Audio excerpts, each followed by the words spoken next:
sometimes you hear people saying, yeah, I don't know, because, I know anatomy, I know the basic stuff, the perspective and blah, blah, blah, but I can't seem to find opportunities in the business. And every time they say that, I'm like, oh, but it's not all about just knowing, right, for example, anatomy. There's a guy, an Italian guy, and he's been trying for ages to become a comic book artist. And you can tell that everything he does, there's a lot of studying behind it in terms of shading, in terms of a gun. You can tell that he specifically went and he studied the gun in every single, but he's just drawing, and that's the problem. This is the Inkpulp Podcast. Hello, Brooklyn. Good morning, Vietnam. That's an old reference right there. Yeah. I don't think anyone knows what that is except us old fogies. Welcome people to the Inkpulp Podcast. Today it's just me and Mattteo, the Fratelli brothers. Yes, we're supposed to be in 3 today. Jim was supposed to be joining us, but Jim is in Greece. Yeah. Getting sucked by Greek hookers. Just to get demonetized immediately. Yeah, immediately, just right. Jamie, should we blip when we say swear words in the first 10 minutes of the show? Maybe. I don't know. I'll let Jamie. Jamie's that works. Jamie's our shepherd for this madness train we record. So I was wondering, do you know about demonetization? Meaning, do you get 0 if your there's different stages. Get demonetized? There's different stages. Okay. Some things you say will limit the audience, so you won't make as much money, and some will you won't make any money. So it depends on. I guess the N-word is one of those, right? Yeah, I'd imagine so. Yeah. I would guess. Probably no one will be able to see it if you do that. But there's probably some. You'll probably never be able to post anything. There might be anything some, else. There might be some neo-Nazi podcasts that would want to sponsor a show like that. Check out this new swastika T-shirt. So terrible. Check out our new White Lives Matter T-shirt, all white.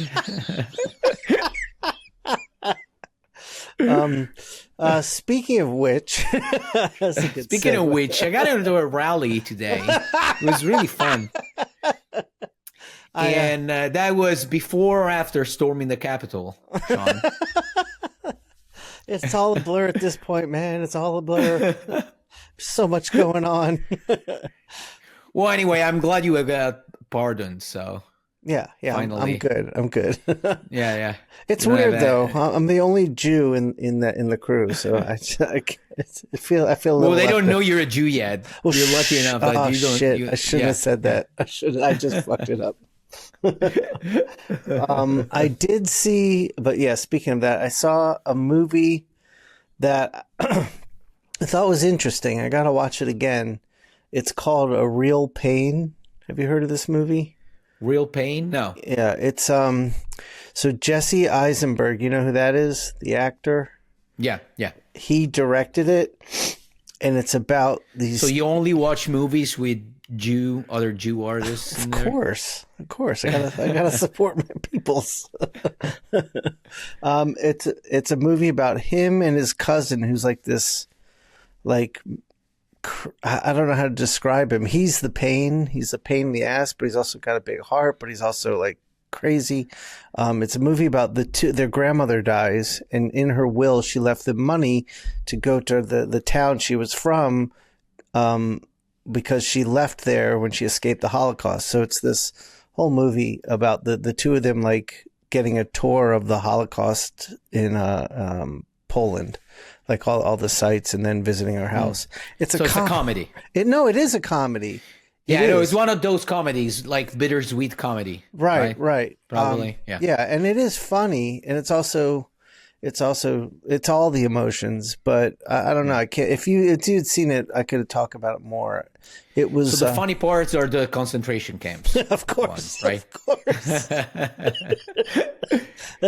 Well, depend where you're leaning towards. Depending on what your ideology is. Some people are left for some reasons. Some other people left for other. It covers the whole spectrum of the audience. Yeah. Is that In Pain? A Real Pain. A Real Pain. Okay, and it's a recent. It's a recent movie. Yeah. It's up for it's up for Academy Awards and stuff now. That's awesome. Yeah, it was a ambitious little project, and I thought it had a lot of heart. It was well acted. I'm not sure about the resolve of the story. I have to watch it one more time, but I enjoyed it. But and I remember when you named Jesse Eisenberg, I remember last year I watched one of the best things I watched last year. I think it was last year. Fleischman in Pieces or Fleischman. Yeah, I wanted to see that. That was a Woody Allen movie, right? Is that Woody Allen? No, it's a TV series.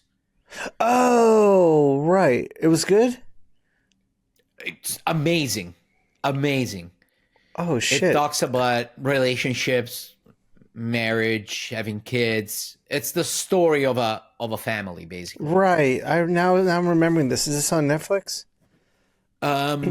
Here in Italy we have it on Disney Plus, but I don't know. I'll check I don't know Disney where Plus. you can see it, and you might have it on Netflix. Okay. Like the fact that it's not on Netflix in Italy doesn't mean that it's not on Netflix on the States. So I got you. Yeah, it's beautiful. Basically, he's the main character in there. It's like basically there's these married couple, and Claire Danes. Yeah. Is the actress, the one from Homeland. Yeah. Is his wife. And basically, one day, out of the blue, she leaves, and he's with their two kids, and the couple wasn't doing well. They had problems, and then all of a sudden, she just disappears. And at first, he thinks it's just her. She's going through a moment. And so the first part of the TV show is completely focused on him having to handle the absence of his wife. And after a while, he starts, he starts considering that she just left. And then close to the end, you got her point of view and the story seen from her point Oh, that sounds cool. Oh, yeah, it's beautiful. I'll check it out. Is it just one season? Yeah, I mean, from the way it ends, I think that's it. I don't think there's gonna be a season 2, right. which I love. Like, right now, lately I've been so scared to see a successful, really good series when they say we're gonna, it got confirmed for a second season. Right. I'm like, oh no, please don't fuck it up. Right. There was did you watch Godless on Netflix? It was a Western. No, I know what you're talking about. Fucking good, man. It was only one season, and it's definitely over. But man, it was good. Godless was really good. Yeah, I see a lot of people are talking about the one. It's a new Netflix show about Native Americans. Oh yeah. I haven't seen that. I know you're American. Ninja Warrior. No, it's like American Survivor. It's not, the name is not Survivor, right, something right. else, but people are saying great things about it. So that's my next the next thing I Yeah. want to watch. Oh, okay. I gotta recommend to you. Did I recommend this to you already? It's a new HBO series called Bookie. Bookie, yeah, with Sebastian Maniscalco. Yeah, yeah. Did you see it? Yeah. I actually I looked for it, and I don't know why. I remember I saw it on one of my streaming services because I remember Sebastian, and there's a black guy with him, Yeah, right? yeah. Those are the two main characters. Yeah. And I don't know why I can't find it. Did you see it on a plane? Maybe. No, because I saw it pretty recently. How long ago did it come out? It's the second season is about to end right now. Okay, it was probably on a flight. Yeah. The last flight, because they have it's a HBO, right? Okay, yeah. That's where I saw it. Yeah. It's so good, man. The second season got so I liked the first season a lot, but the second one just got so much better. Is it one of those modern comedies, which is comedy but also other stuff, or is it pure comedy? No, it's mainly comedy, but because they're bookies, it's kind of I'd say it's like the first few seasons of Barry, but not when Barry, it doesn't get super serious like Barry does, but it's not totally different from it. But by the end, Barry was very serious. I don't think this will go there. This one's still kind of funny. But it's so good, man. It's so good. Yeah. I was wondering, is there anything that you watch not watch in the evening with the family just to distract yourself? For me, MasterChef, for example. Yeah. One of those. End of the day, we're all fried, just put on something. There's veterinarian shows that we put on usually. Like there's one called Dr. Jeff about a veterinarian in Denver. We like that one. There was another one, Dr. Pole, about a farm vet in the Midwest in Michigan. That's a good one. Sometimes Family Guy does that. Just put on Family Guy and laugh. But it's mainly vet shows because the stuff Steph likes to watch, I can't watch. And the stuff I like to watch. What does she like to watch? She likes to watch, and this scares me a little bit. It's all serial killer show, documentaries. Oh, it's dark. It's fucking dark, man. A women thing.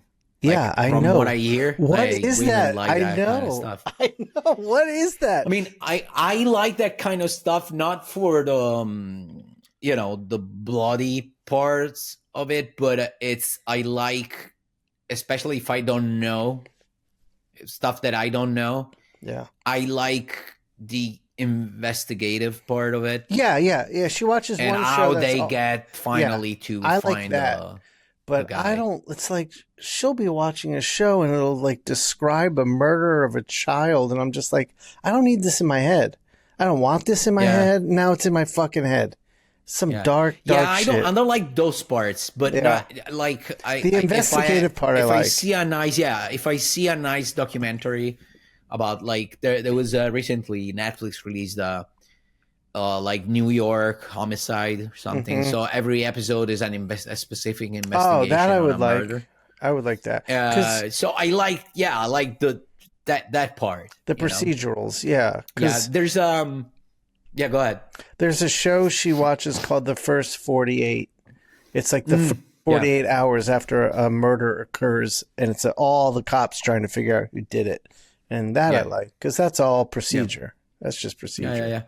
It's on a plane. I was watching a TV show that I was really liking, which is basically, Patton Oswalt, the comedian. Her wife died a few years ago. Yeah, and she was a writer. Yeah, crime writer. A crime investigator, and she was writing about, and she helped her investigations help the police find a serial killer. Right. And it's all about that. After she died, they made a documentary with, so it part investigation, but then there's a part of what she wrote. So they bring, they take parts of stuff that she wrote because she was writing stuff. I don't, I'm butchering it, but it was really interesting. Unfortunately, I didn't make it to finish by the end of the trip. Yeah, I know what you're talking about. I still miss a few episodes, but I know what you're talking about. I got something I think might be good to talk about today. I've been getting a few emails and DMs about people in different positions in their career and what they should be doing from here. So, like, for example, I met an artist from Israel and at OAX, and I really like his artwork. It's very it's very unique, different. It's if I could compare it to anything, which I hate to do, it's almost like there's like a combination of Tradmore and Raphael Grompa. It just fits in line with that aesthetic. I'm not saying it looks like them. So, he and there's another artist I had a conversation with at OAX, and they're like, yeah, I need to get some mainstream work. And I'm just like, do you? Like, first off, I like, yes, 20 years ago, I would have agreed with you. It'll help. But now I feel like it would, it'll help a little, but I just don't think it's necessary anymore. I think if you've got a unique style and you use the internet to your advantage, you can thrive. And I like this guy trying to get like a Batman gig is like trying to fit a square peg in a round hole. And it's like, you're going to have to bend and twist and change your style to fit this. And it's never going to look like your work looks just to get on that title. And then how's that going to benefit you? But, I understand a lot of the collectors are telling the artists this because they want the pieces they bought to go up in value. But I just don't think it's good career advice right now. Yeah. Do you have anything to show, just out of curiosity, just to understand what kind of style we're talking about? Or let me see if I can find it. I think so. Let me see. Of course, I open my Instagram, and you can imagine what pops up first. Yeah, big asses. Oh shit! It's so funny because in my DMs over the past like 2-3 months, I've been getting the same 2 messages from fake accounts. And it's funny because it's always the same picture. And one is like, hey, you look kind of cute. And the other one is like, hey, like my boyfriend just left. Can we have a quick chat before he comes back or something? And literally my DMs are filled with the same 2 messages. It's so funny. All right, I found it. You want me to share the screen? Yeah. Okay. I don't know if we want to, do you think this person would mind being on the show? No, he's a fan of the show, and if I can help get some eyes on his work, I think that would be helpful for him. So I already have an answer. I just want to, I already had thoughts about what you asked me, but I was just, again, out of curiosity, I wanted to see some of their stuff. Okay, so this is the work, and it's good work, and I like it a lot. Oh, okay. I see what you mean. What you meant when you said, Raphael Grompa and Tradmore a little bit. Yeah, and it's really cool looking stuff, and he's a great artist. But he was like asking me about getting Marvel and DC. I'm like, I think that's the wrong avenue for you. But well, there's various things I can say about it. Like the first one being, if you Okay, so if your goal is to work on Batman titles And he because you said have it's an not. affection. Yeah, he said Ah, it's okay. not. I asked him. I Yeah. said, Okay, that's the well, thing. my first question to him was like, well, is that a goal? You want to work for Marvel and DC? He's like, no, but it'll raise my profile so I can do more of what I want to do. And that Mm. was true 20 years ago. I don't think that, my opinion is that's not true anymore. But go ahead. Say what you were going to say. Yeah, no. Again, like if it's your goal because you like that, because that's for whatever reason, either because it was your favorite book when you were a kid, or there can be million reasons to for him to want to for this to happen to him. But if it's not, like I don't know if I put that as a priority Yeah, exactly. I in think it would. my career. Right. I feel like if he, because he said he did a Zoop, like for a creator-owned book or an art book. He Mm-hmm. did a crowdfunding, and it went okay, but he wants it to do better. So he was like, if I go work for Marvel and DC, then my campaigns will do better. And I'm not, and so I'm like, I don't feel that way. I think like if you spent your time, um, using the internet and building your community and your fan base, I think you'll find you can just improve things that way. I feel like this would take him off course of where he's going because his work is good. Like it's especially his work is good, and it has a very specific look. And I don't know, like if I try to imagine a kind of story for his career, although I just saw his stuff now, so Right, I right, don't right, right. even know this guy.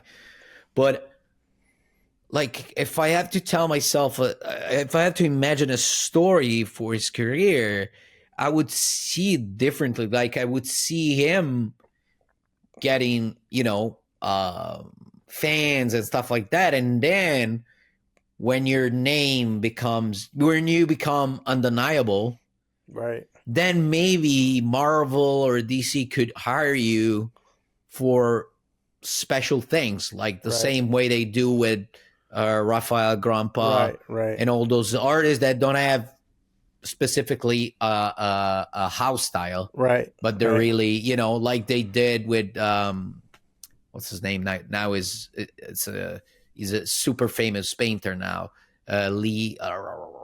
Bermejo? No. Fuck. Dude is like, Yeah, you're just. he did the covers for Fables. Oh wait, you're talking about Oh my God! Now I'm the dumb. Like he's super famous. Like he's James Jean. James Jean. Yeah. Fuck, man. God, I'm so stupid Dude. right now. Yeah. Like a James Jean or stuff like that. Right, So they're right. so undeniably good that Yeah. sometimes, they, I- or I've- Kent Williams sometimes Right. does some covers for Right, DC, totally. you know? when I see his work, it makes me think of like someone like Ian Bertram. Do you know Ian's work? Yeah. Yeah, I love Ian's work. And Ian's, as far as I know, never done like a Marvel or DC project, but he's a very sought after artist in the collector world. And he's just done this creator-owned books, and like Little Bird and the now sequel to Little Bird that's coming out. And I feel like that is a better path for this guy right here. Like if he could get like a writer and get like an image book going, I think that would do better for him than a Marvel or DC project. And also like the stuff that you showed me quickly on was it Instagram? Yeah, it's his Instagram. I don't remember seeing any interior work. I think there was. Does he have interior work? Maybe not. I thought there was some on the Instagram. Yeah, maybe not. So maybe he just needs like a good cover gig. on it. Yeah. Another thing that, enforces what I was saying, like, not only you want to start, like, I see you interiors. just starting. I see interiors on Okay. this page. Yeah, yeah. Yeah, but it's not, it took you a while to find it. So it's not. Yeah, yeah. I think a lot of these images are just panels from the interiors. Okay. I don't think then they're it's just different. all single illustrations. Yeah. Yeah. So I don't know. Was he talking specifically about being a cover artist or interior? No, he didn't just specify. Yeah, he didn't specify. Mm-hmm. And so we've been talking on email. He's gonna come by. He's gonna come to New York, and he's gonna stop by and talk to us there. But I love his work, so I'm happy to like show the world that listens to us, the 10 listeners that we have, his work. Yeah. And if there's a writer out there and you like what you see, maybe maybe Rick will hire him and they'll do a book together. Yeah. Something like that. I mean, I don't know, man. It's I just feel like if you've got a very unique voice as an artist and you're good, like this guy's good, or like my Jonathan Wayshak's another artist I was talking to, it's like you don't need to go play the game the way it used to be played. Like there's a new game you can play, and it's building your own audience on the internet and growing that way rather than, because I really don't think it's not like it used to be. I don't think like working for Marvel and DC like blows you up like it used to. Do you feel that way? Maybe if you manage to, be the artist on Batman or on Spider-Man or on something really important. Yeah. Other than that, it's really hard. Like you can see some successful stories, like I don't know, like Peach. Mm-hmm. Peach Momoko is one of those. Right. Like right. she started, she did this thing, she blew up immediately. Yeah. But that's so rare. Yeah. It's super rare. It's That's one of lightning a million type of stories. I wouldn't count on that. And again, like if you don't, if it's not your desire to work for the majors because you really want it, like I wouldn't, put that goal in front of everything. I agree. I would just be focused on, keep doing your thing. Maybe, as you said, to build up community, to build up an audience and stuff like that. I think that works is having videos of you doing your stuff. That helps. Like right now, there's totally. It gets a lot of people excited. Yeah. But I'm looking at it. So he has 15,000 followers. So everyone listening, go follow him. Like I think like getting a bunch of new follows can show near the potential of what he can build on his own. I like the work he's doing, and I'd love to see that. But yeah, it just got me thinking because I'm also helping another. So I don't know if you remember this artist that came up to us at New York Comic Con. Her name was Camille. Yeah. Okay, so she's amazing, by the way. Yeah. So she's not trying to start an art career. She has a successful career in animation, but with all the AI stuff in animation and people losing jobs, she's a little nervous to get too comfortable there and wanted to start a career in comics, which is funny because it used to be the other way around. It used to be people in comics were trying to get into animation because it was stable pay, good money, benefits, and all that. So and by the way, this is who we're talking about. Yeah, her name is Camille Rodriguez. Yeah, and she's she's great. Like she's amazing. She does mainly concept art. Yeah, and she's really great at atmospheres and backgrounds. Yeah, she has this impressive series of like amazing backgrounds with the character like small here. She has another one that was this one. Yeah, that's hopefully a pretty one. Camille, I can show it here. Yeah, But yeah, you see Batman is small here, and you Yeah. have this beautiful Gothic church. So when I saw her work, she was asking about doing covers. And I saw that stuff. I was like, you're obviously ready. So I sent her work over to my editor at DC.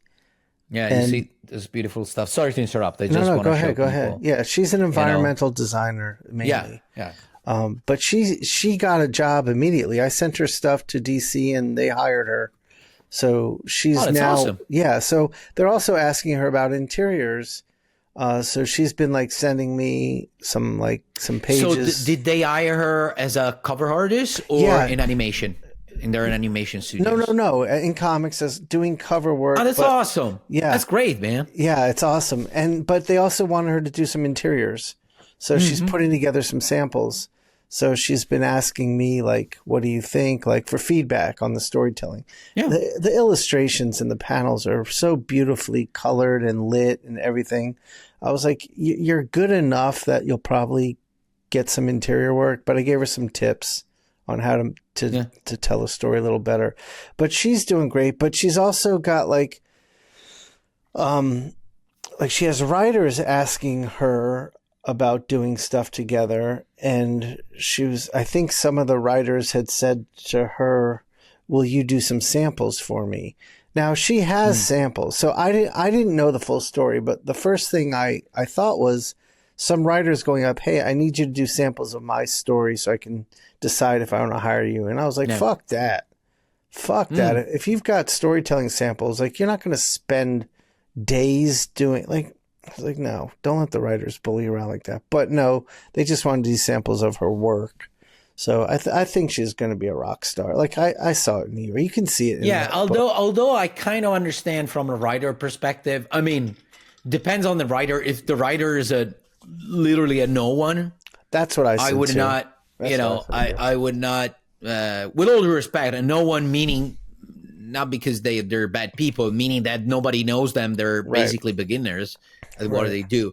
But if it's a seasoned writer, I would understand that they might want to see some samples of her interior work, because on her page, I guess, I haven't checked in a while. Yeah. I follow her on Instagram, but I haven't checked in a while. I don't know much of her interior work. Right. It's very new to her. And she has. So I kind of understand that writer maybe wants to see 2-3 pages to see how you would handle their script. And that's fine. So she has 2 little short stories that she did. And so I just critiqued her on that stuff. But I saw it. When she handed me that book in New York, it was like, oh, you're going to be a superstar pretty soon. Like, you've got, the work is great. Also, the look of it kind of falls into what's kind of hot right now. Like the look of her work, like the more animated, hypercolor, like that's all very popular now. So she's going to do great. But it just, it got me thinking a lot about how different things are in terms of building a career now versus when you and I were trying to come in, and how things have shifted. Like, for her, she wanted to do, obviously that book you held up was her doing stuff for fun, and it was Marvel and DC, and her stuff fits in very well there. So I think she'll do great. But, I think one thing we're doing in the Inkpulp community is showing everyone there's another way. And that way is through building up an audience and using the internet and social media to your advantage. Yeah, no, absolutely. I totally agree. It's, I don't know. It's like, to me, I would just try to suggest to learn how to build your own path. Yeah. Aside from what aside from rules and stuff like that, like, just, if you really want to do Spider-Man, just put every energy into getting there. you know, Right. Yeah, whatever. But just be conscious on where you are and what you need to improve at Right. your Or, craft, or you know. or do like what Marty, our friend Marty, does. Like Marty's like, I want to do Spider-Man. I'm just gonna make my own Spider-Man comic and call it something else. Like that's another avenue to doing the bootleg stuff. Yeah. Like a couple of weeks ago, he sent me some samples where he basically is building a story, and the dialogues are in Italian, and he was using old Italian songs. Dude, Marty's just awesome. using those as a subtext for his the story. That's awesome. You know, that's another person you guys should all follow. We had him on the live show. We should have him here as well. I'll reach out to Marty today. Yeah. Marty, I look at Marty as like, it's kind of like I see the future in Marty. Like he's just a hustler to the bone, works his ass off, has a real vision for what he wants to do. He is extremely focused and just fucking works his butt off, doing the pages, but also promoting himself. He's a machine, and he's killing it. So I think following him is great because lead by example. That kid's going to go somewhere.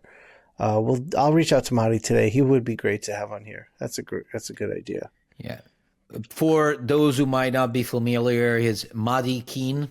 Yeah. Maybe for everyone, we talked about maybe Jamie, or should I call him Jimbo?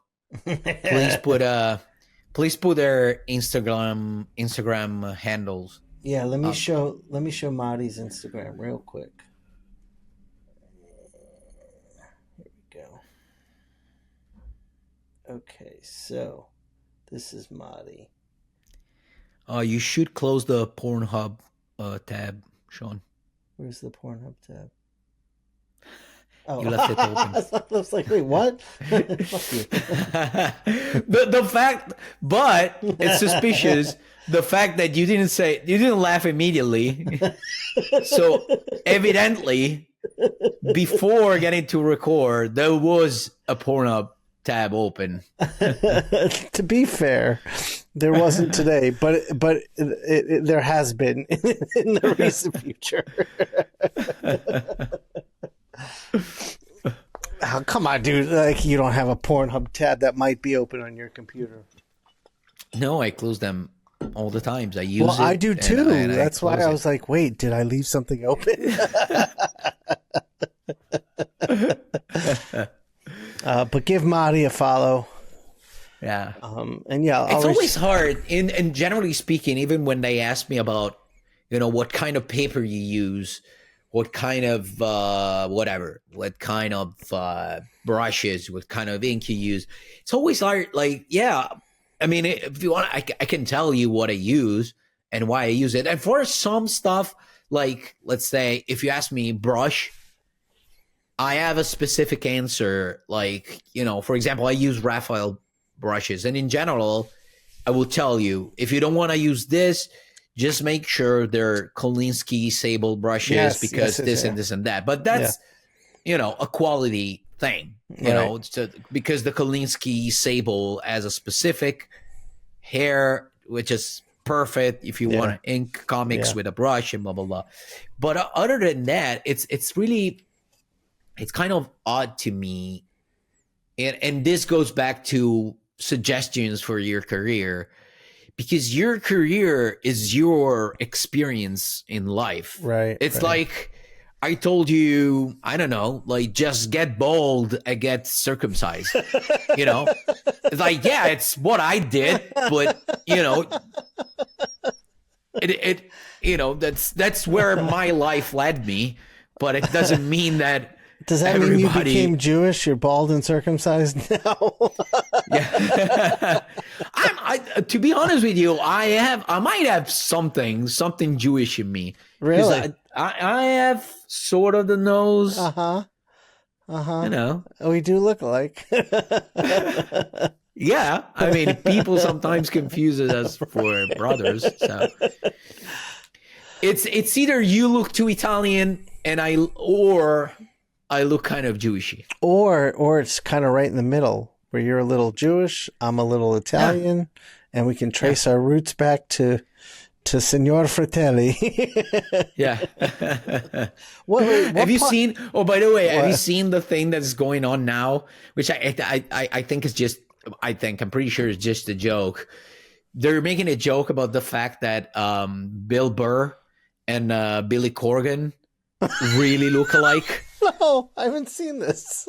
So probably Billy Corgan is they have their father in common.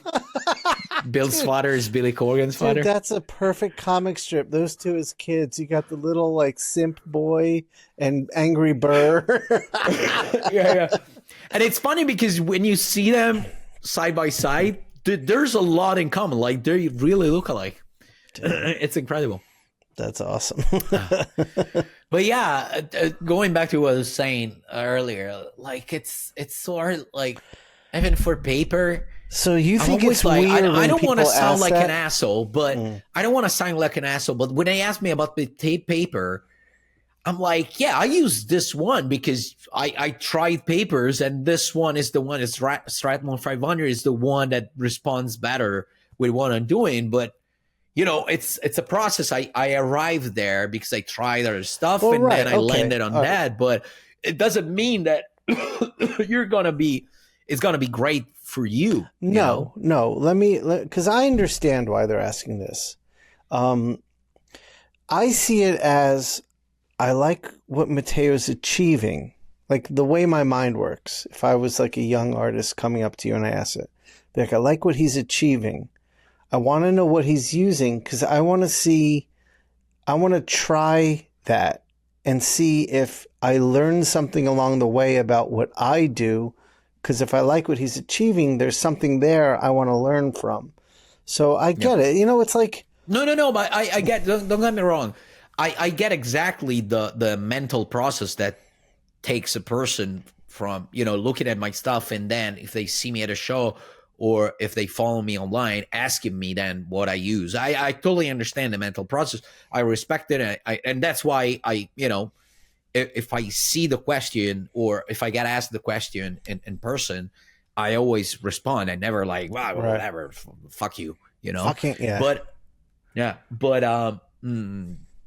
But on the other hand, like it's an internal debate that I have with myself, and I'm like, am I like me telling you what I'm using? Right. Is he bringing something? That's why, aside again, if we're talking about a brush, I have specific reasons to suggest you should, if you want to use a brush, use this one, okay? Right. And that's different.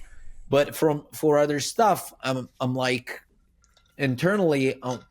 That's why every time I tell someone I use this paper, I use this ink, I'm like, yeah, but just to make sure you don't have to buy this paper. Right. It's not the only way. What I suggest you, it's not the only way. Yeah. The reason why I use it is because with the brush and the effect that I want to obtain, this is perfect because it's semi rough, so it's not too rough, but it's not smooth. I'm like you, but it depends on what you do. So I always try to put this at the end, meaning that but try to find your way. And it's even more complicated when a person asks me, so what should I do if I want to become a professional? Because it's like that's even harder question to reply to, because everyone finds their own way. There's no one way to do it. My response to that is always, I say, stop waiting for someone to tell you you're a pro. Just start being a pro.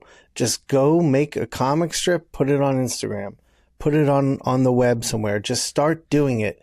Then you're a pro. Once you're just producing consistently, you're presenting yourself online as a professional. So stop waiting for someone to give you permission or a title that you're a pro. Because I think that part has changed. I think you can totally have a professional career just publishing online, reaching your audience, having avenues for revenue through merch, through Patreons, through websites, through Kickstarters and all that. And you just own your own little business there and you're a pro. Yeah. Yeah. And this this thing, I've already said it. I remember. I think it was the live show that we did. To me, the other one is always strive for quality. Yeah. Like try to reach the highest level of quality possible, and be objective about it. Meaning that, sometimes you hear people like saying, "Yeah, I don't know because I know anatomy, I know." The basic stuff, the perspective and blah blah blah, but I can't seem to find opportunities in the business. And every time they say that, I'm like, oh, but it's not all about just knowing, Right. knowing, for example, anatomy. Like Right. I personally don't know anatomy that well. Yeah, It's not about knowing the anatomy. It's different.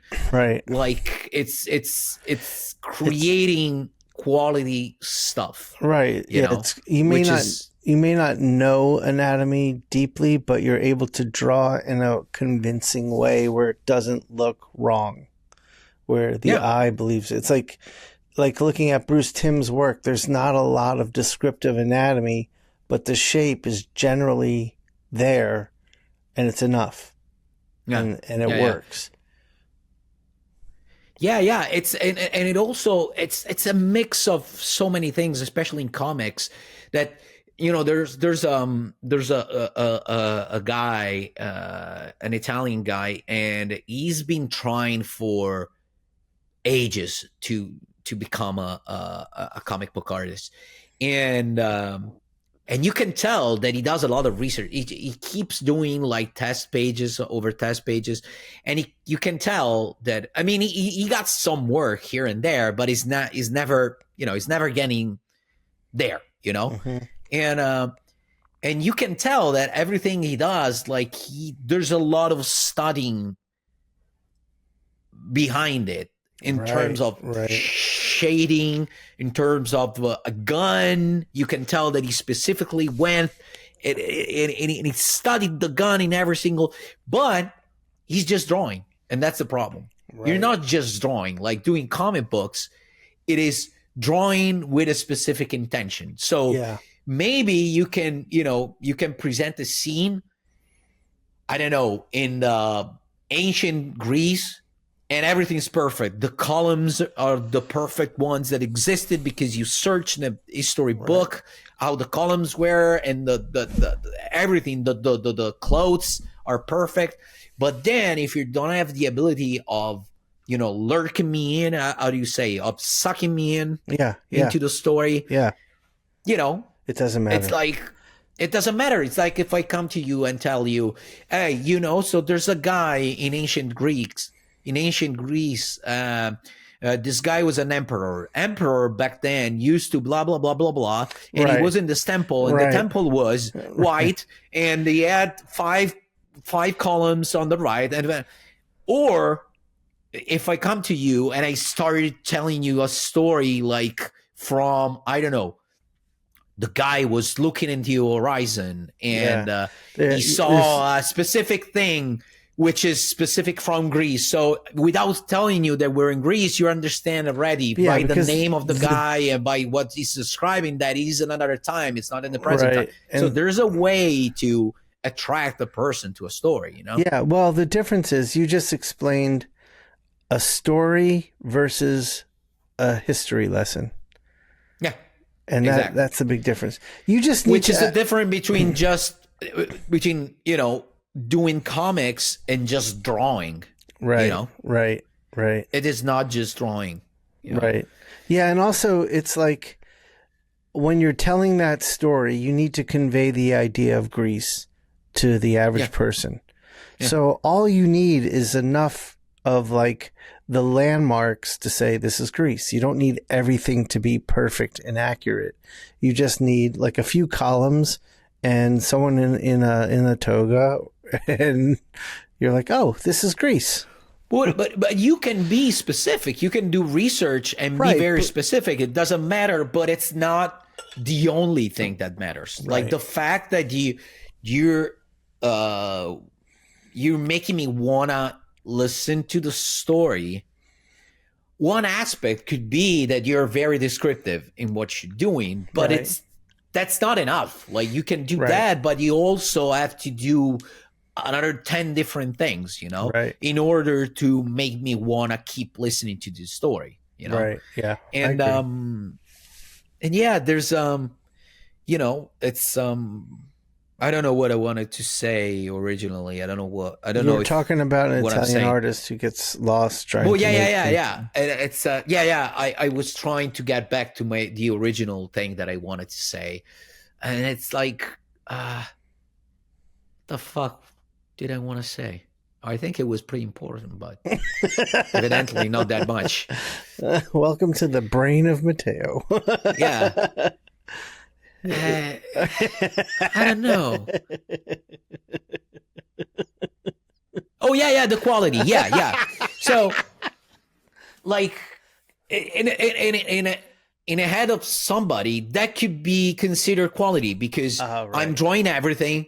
I'm doing all the shadows are in the right places. Right.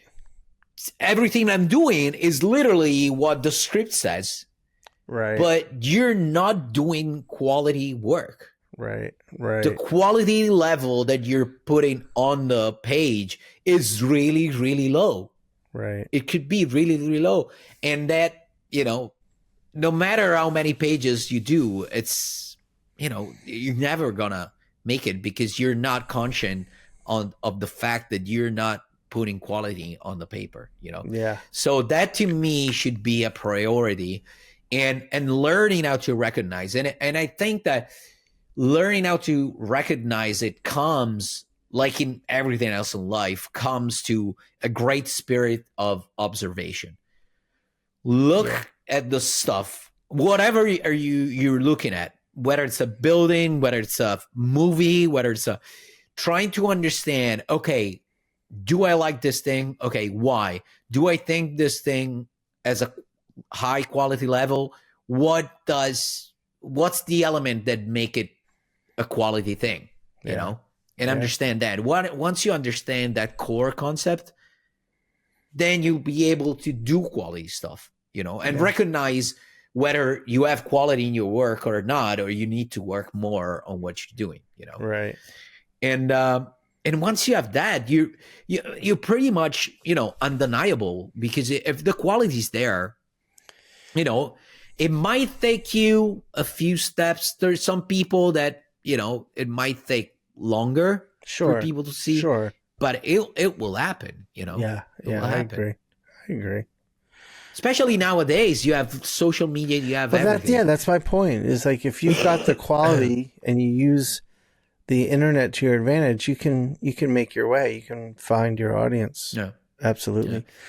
Yeah. I wanted to ask you before we end today. I saw the final for your Fantastic Four cover, the painted one, and so that was, we talked about a little bit. That was the first time you painted with acrylic, without ink wash, without line, without any of that stuff. It wasn't the first time, actually. Like, I did it a couple of other times. Okay. But yeah. And so in the end, how do you feel about that experience? You learned a lot? Not so much, because that was a really simple acrylic piece, because it was mainly, a flat blue. Right. And the only things I have to work on were the faces and just a few pieces here and there. So I already had, I already knew what I wanted to obtain. So, were you happy with the result? I was happy. Yeah. Scale to 1 to 10, I would say a good 7, 7.5, that's good. or 8. That's good. So, there are a few things that it probably would change going back in time, but generally speaking, I'm happy. Would you do it, or do you want to explore it more?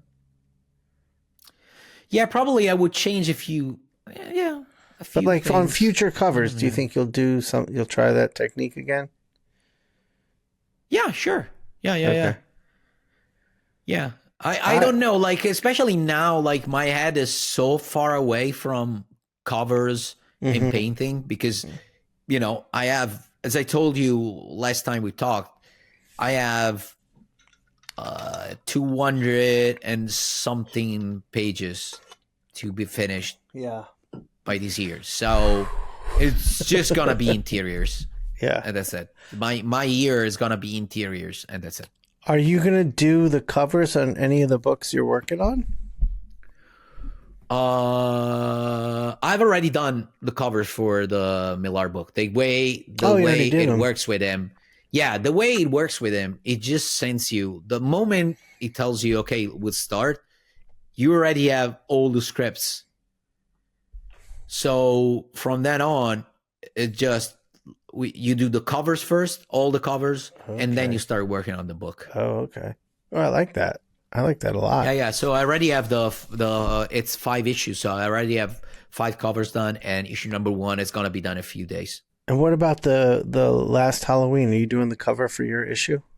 I've already done the cover, that one, because they presented him back then when they launched the series. That's right. They all had the same look. They're mugshots of the various villains. So mine was the Two-Face.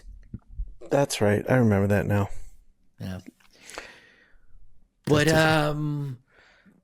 yeah, right now my mind is not at all into painting or anything. All right, like that's cool. Yeah, I gotta get my mind back into interiors soon. I need to start doing that. Oh yeah, what's Well, soon I'll have my Kickstarter for my art book will be launched, and then that'll be over. I'll have the 2 classes I'm doing with Jake Parker that will be built, and we'll be launching and teaching those, and I'll be tattooing. So at that point, I think I can really back off of freelance and use that time to work on my creator-owned book. And that's why everything I'm doing right now is to get me to that point of where I have time, where I have a stable living, and I have time to do my books.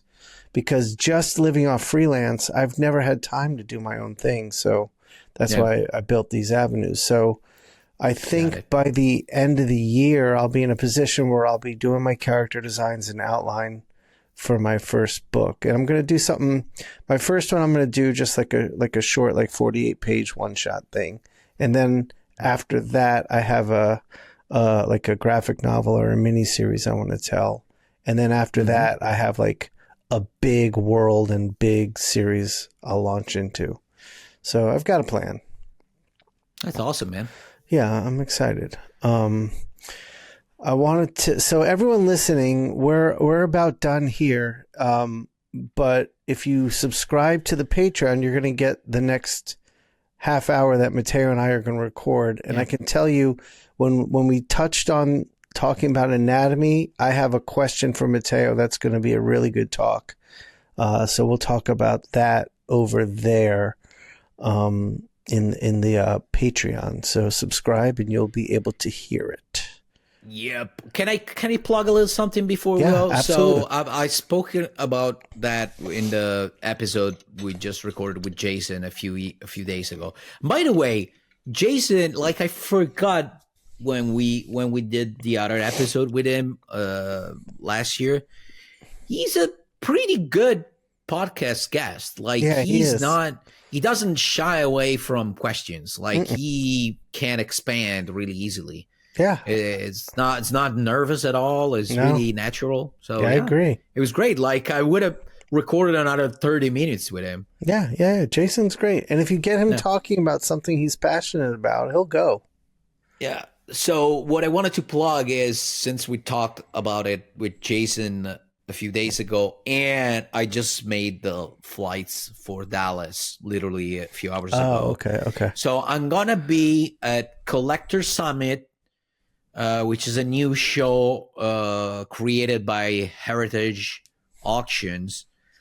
It's going to be in March 22nd and 23rd. It's a Saturday and a Sunday. Yeah. It's going to be in Dallas. I'm going to be there.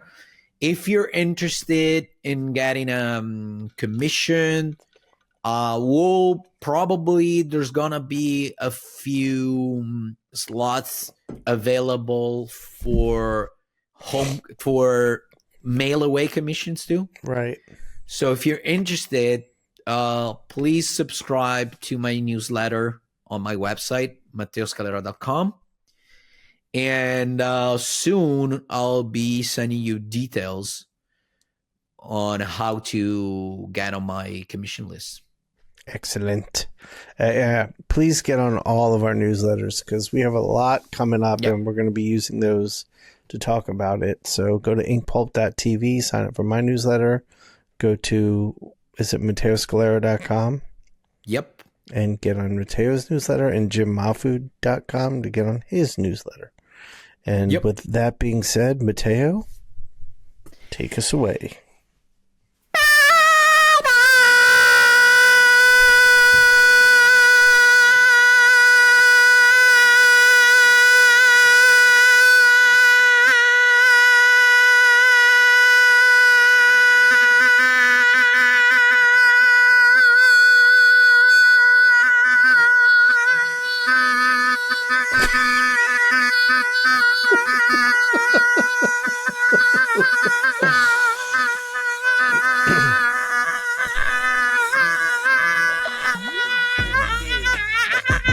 I want to get to an hour. Yeah, we made it. Inkpulp Podcast.